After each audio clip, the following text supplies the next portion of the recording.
Hello, today what we're going to do is start our new ethics topic for the HSC Christianity. The syllabus is very, very similar to Islamic syllabus in regards to how it is structured. So we're looking at the syllabus here.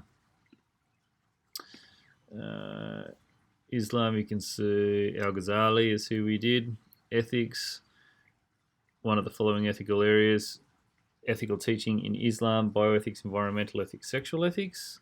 And if we go to Christianity, we've got the same thing. One of the following areas of ethical teaching in Christianity: bioethics, environmental ethics, sexual ethics. So nothing has.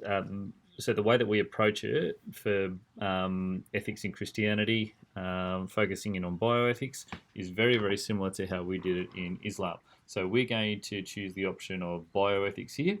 Other people in the state could choose environmental ethics, which is also very popular, not as popular as bio, and then sexual ethics, which is not very popular at all.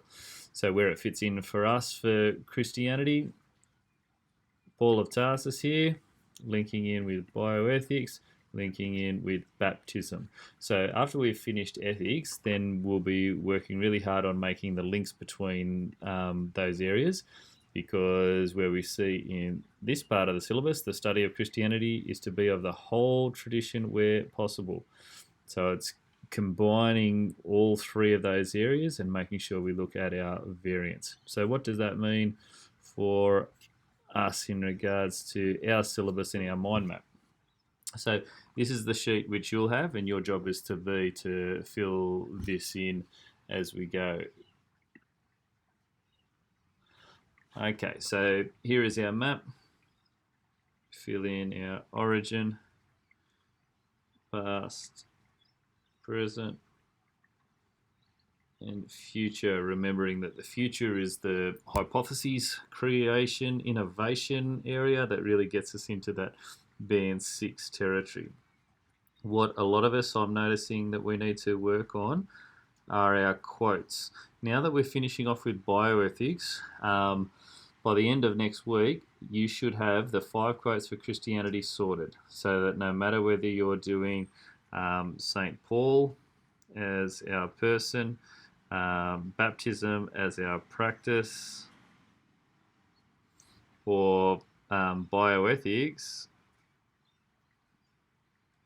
we'll be able to use any of these quotes for any of these areas. It's not going to matter what we use. We're going what quote we've got, what they give us. We're going to be able to use it in every context. So it saves us how much we need to remember, but it also forces us to be more agile and malleable with our words, so that we can make those links across from one idea to the next without having to worry about remembering a specific quote for each specific area.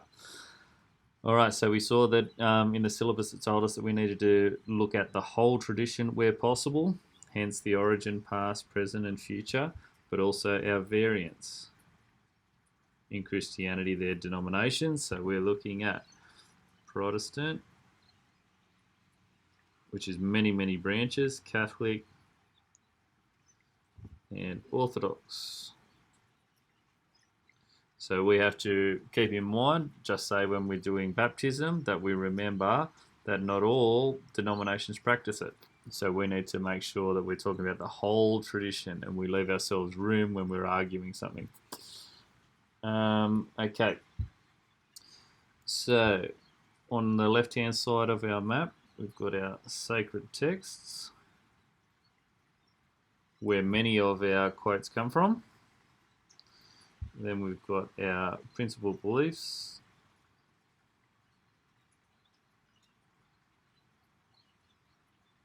and our ethical teachings.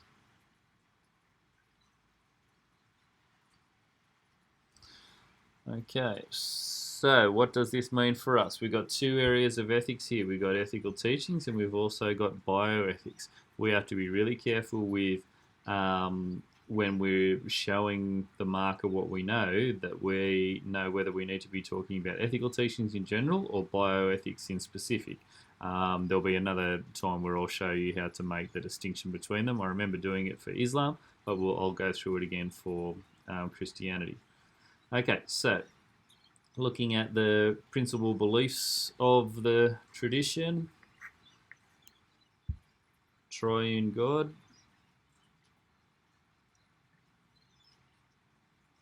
You should be able to say these without me. The life, death, resurrection, salvation, revelation, which links nicely to our sacred texts, and humanity and divinity of Jesus Christ. Then when we're looking at our ethical teachings, so this component here, this is our year 11 stuff. They're going to want us to be able to display our year 11 information so that we can say that we've been learning for 2 years, not just when the HSC kicked in. All the more important now, as we don't know what's going on with assessment with you guys. All right, so looking at the ethical teachings within Christianity, the first place that the majority of Christians would go to would be the 10 Commandments. Or another name for that is the Decalogue.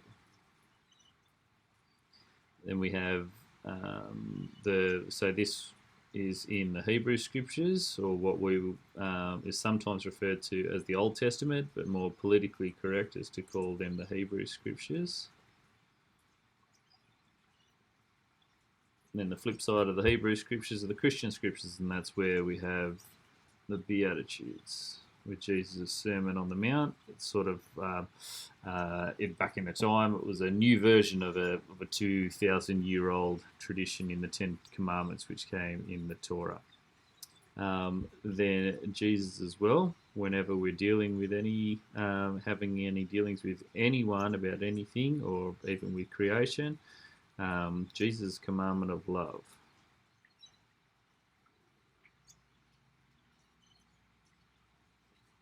Which overrides just about everything, which we'll go on to in a little bit later.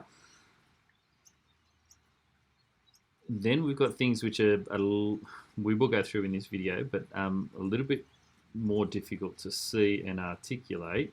The ethical teachings of the natural law, and one of the 5 quotes which we're going to be using here in regards to natural law is because St. Paul spoke about it, is the law written in your heart.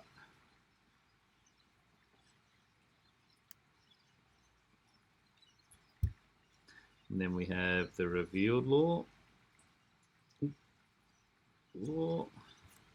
So coming from our sacred texts. And then finally the golden rule, love one another as I have loved you. Now you'll notice that you can use, when we go back to our syllabus, we can use any of the,